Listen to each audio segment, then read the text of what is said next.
I am so tired to work today. All parts of my body are in pains. I'm feeling too weak to go out. But if I didn't go out, what would my children eat? Ejiri asked herself, looking so worried. Ejiri was a woman in her 50s. She sold oranges. They were her daily hope, her survival and her family's only means of sustenance. Her face was lined with the marks of years spent under the sun, and her hands. The street was her world, and every passerby a potential customer. Everyone in the street knows Ejiri. There was no day she would not pass without a basket of oranges on her head. She had no friends. She and her family was very poor. They hardly feed three square meal daily. Life had not been easy for them. Ejiri's husband had passed away years ago, leaving her to raise her two children alone. Ejiri had two children, a boy and a girl, Emma and Ozzy. Emma worked with a carpenter, while Ozzy, the daughter, helped her mother at the stand after school hour. Above everything, Ejiri had been working hard in order to make sure that she trained her two children. One day, Ejiri was in her stand, peeling her oranges for her customers, and one of her brother-in-law came in. His name was Nwadike. Nwadike was immediate elder brother to Ejiri's husband, who refused to help Ejiri and her children. She lost her husband. Rather, he told Ejiri that the only way he would help her was by sleeping with her and taking the place of her husband since his brother was no longer alive. But Ejiri refused. Nwadike refused to give Ejiri peace since she objected for his request. He gave so many promises to Ejiri, only for him to have access to her body. But Ejiri refused, saying that it was abomination before the Lord, that she preferred to suffer than to always sleep with her brother-in-law. Ejiri continued to work hard. Despite their struggles, Ejiri's love for her children was the anchor that kept her going. Her children were her world. She taught them resilience and the value of hard work, even as the weight of their daily struggles seems unrelenting. One fateful day, Ejiri came to her stand where she sells oranges with her weathered face set in a look of determined patience. Carefully arranged her oranges on the carts, hoping for a good day of sales. As Ejiri was busy getting ready for today's market, she noticed a man dressed in suits, walking different from other people inside the market.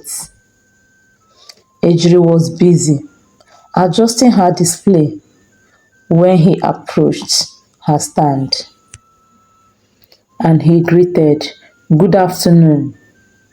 The man greeted with a polite nod. "May I buy some oranges?" Ejiri smiled warmly. "Of course, sir. How many would you like to buy?" Ejiri asked. The man responded, "I want to buy in large quantity. Please pack everything for me, the man said. Ejiri was shocked and immediately she packed the whole oranges for the man. Thank you, he said as he handed over the money. He was about to leave when he suddenly stopped. Wait a moment, he said, reaching into his pockets and pulling out some notes of money and said, for your trouble. He handed her the money and left. Ejiri thanked him. When she looked at the notes, her eyes widened in disbelief. It was an incredible large sum of money, far beyond what she would had already vanished into the crowd. Ejiri held the notes tightly.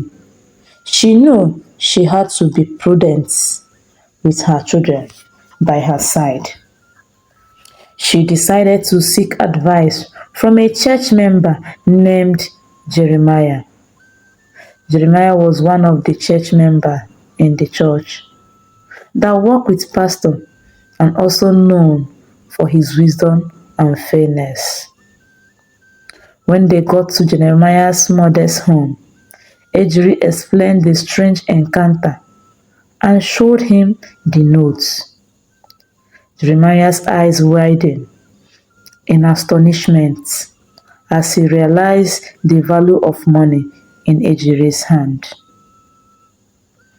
He also assured her that it was a substantial amount that could change their life dramatically.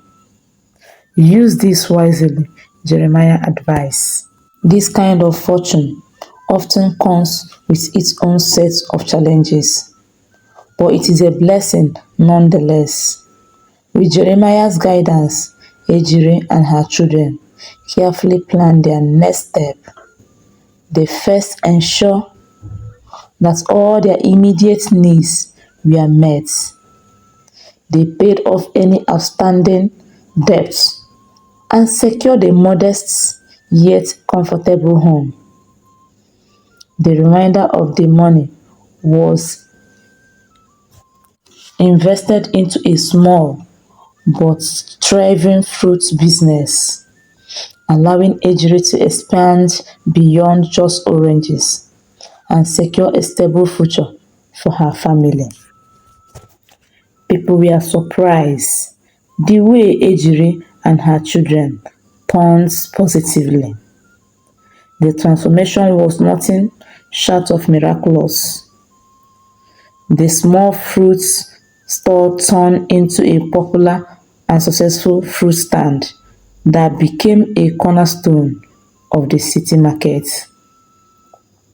Ejiri's children had access to better education and opportunities, and their once mockery situation turned into a prosperous new chapter. Despite Ejiri's newfound success, Ejiri remained humble and kind. She continued to work alongside with her children, instilling in them the same values of hard work and gratitude that had carried them through their struggles. The kindness of the mysterious man and the wisdom of Jeremiah had given them more than just financial security. They had found hope and renewed sense of purpose. After so many years, Ejiri's news spread wide to the whole city, and her remarkable journey. People spoke of the poor woman who had once hawked oranges and had been blessed with a fortune that changed her life. And this is how Ejiri and her children turned to be a testimony in the town. Guys, hope you find this story interesting. What moral lesson do you learn from this story? Please try to subscribe to my channel at African Tales by Ifenkili. Like and share with family and friends. turn on your notification buttons, and stay tuned for more interesting and mind-blowing stories coming your way. Guys, remain blessed. Bye.